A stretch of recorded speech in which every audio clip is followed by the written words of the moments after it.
Good evening বন্ধুরা, আজ আমি মুড়ি মাখা করে দেখাবো।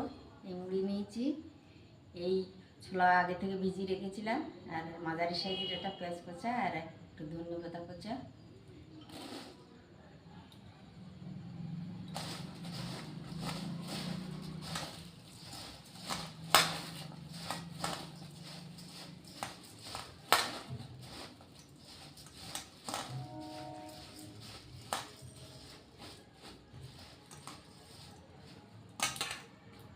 এই মুড়ি মাখাটা রেডি।